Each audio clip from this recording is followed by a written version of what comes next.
കണ്ടോ? ഞങ്ങളെ അമ്മയുടെ അടുത്ത് ഞങ്ങൾ ടൂർ പോയിക്കോട്ടെ എന്ന് ചോദിച്ചപ്പോ അമ്മ ഇവനെ അടിച്ചതാ.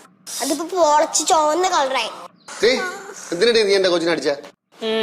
കുറച്ചേ കൊടുക്കാൻ പറ്റിയെന്നുള്ള വിഷമത്തില്ല ഞാൻ. ഇവളെ അന്നേരം എന്റെ കൈ കിട്ടുകയായിരുന്നെങ്കിൽ അവളെ തൊലി ഞാൻ വിളിച്ചേരെ. പിന്നെ തൊലി വിളിക്കാൻ ഞാൻ എന്താ മീനാണോ?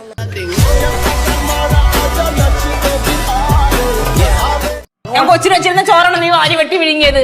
കൊച്ചു സ്നേഹത്തോടെ നമുക്ക് തന്നു, പിന്നെ ഞാൻ വേണ്ടെന്ന് പറയുന്ന കൊച്ചിന് വിഷമാവൂല അല്ലെ? പറഞ്ഞു സ്നേഹത്തോടെ ഞാൻ പറഞ്ഞു തരാം നിനക്ക്. വേണ്ട വേണ്ടേ? വേണ്ട. അല്ല നീ സ്നേഹത്തോടെ തരണയൊക്കെ മേടിക്കുമല്ലോ. വേണ്ട. എടാ ഞാൻ സ്നേഹത്തോടെ തരണല്ലേ, നിനക്ക് വാങ്ങിച്ചൂടെ? ഓൾറെഡി വായിക്കാത്ത എന്തൊക്കെയോ ഇരിക്കണം. ഇവൻ എന്തിനു കൊടുക്കണേ? എനിക്ക് താമ അവന് വേണ്ടെങ്കിൽ. അപ്പൊ അവന് വേണ്ടെന്ന് പറഞ്ഞാൽ നിനക്ക് തരാം. എനിക്ക് താ. എന്താ നീ നോക്കിയോണ്ട്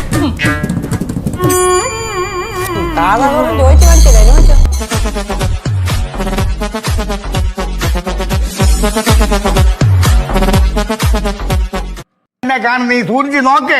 അവിടെ അവിടെ ഇവിടെ എവിടെ എവിടെ നോക്ക? ഇവിടെ എവിടത്തെ കണ്ടില്ല കൊച്ചേ. എന്റെ സ്ക്രൂ ഡ്രൈവർ കണ്ട?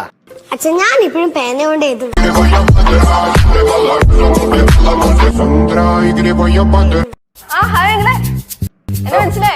പിന്നെ മനസ്സിലാവാതെ